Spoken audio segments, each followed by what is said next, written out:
So I was born profoundly deaf, and as I was growing up, things started to change for me at the age of 16. My eyesight started to change, started to deteriorate. In bright daylight outside I was really struggling, and especially at night I couldn't see a lot. I can see people, but I can't see the features. I haven't got enough sight to see the features clearly. I had no confidence, my confidence was really, really low, and I didn't have a lot of help or support. So the first time when I met Michael, it was at the Oldham Deaf Club. I recognised that he was really, really low in confidence, and I went up and had a chat to him.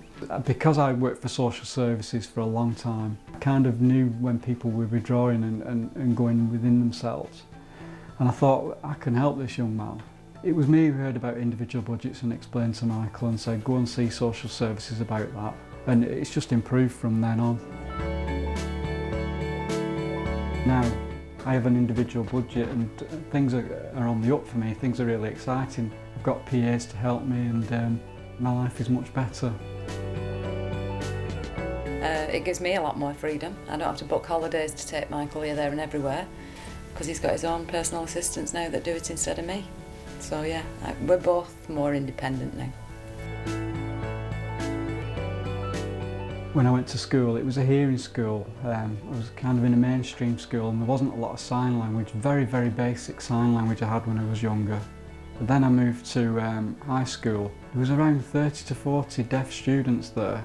They were using BSL, which I didn't really know about, but I started to learn it and absorb it. And so when I became 16 and my eyesight started to deteriorate, and I was trying to communicate in sign language, I was missing a lot of information. A communicator came, he and he grabbed my wrists while he was signing. It's called hands-on sign language, and I understood from then on really that that was what I needed. I needed to change my BSL, my sign language, to hands-on sign language. So I like to have my hair cut today because I'm getting ready for tonight. I'm going out to Manchester with a lot of deaf friends. It's my girlfriend's birthday tonight. We're going to have a bit of a party in Manchester with all my friends tonight. I don't really feel deaf-blind myself. I feel, just like a normal deaf person, and I feel very positive, and with the hands-on sign language, the way I communicate and the way I'm guided, I'm quite happy with that. First of all, I had a direct payment, but with the direct payments, everything was the same every week. It was, regular thing, the same hours, same time. Very restrictive, you can't do that on a different day. They talked to me about an individual budget, and they explained to me that I'd need a reassessment, which I had.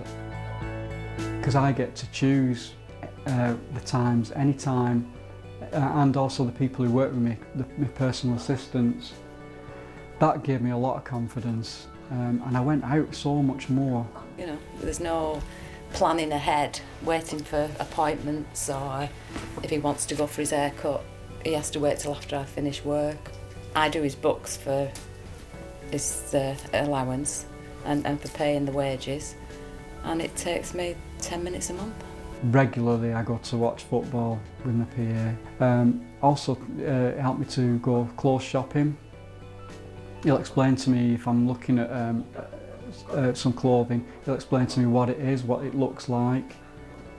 The Deaf Club I enjoy the most because all my friends, I meet all my friends there, and we all socialise together, we all talk to me, and it's a really good time for me. I can go out and do anything at my time when I want to do it. So I have a job as a lecturer for a company called Here First. They're a training company, run training courses for social workers. I talk to them about my life, I explain to them about individual budgets and direct payments, and give them a lecture to raise awareness for them, give them an idea of how it affects deaf-blind people.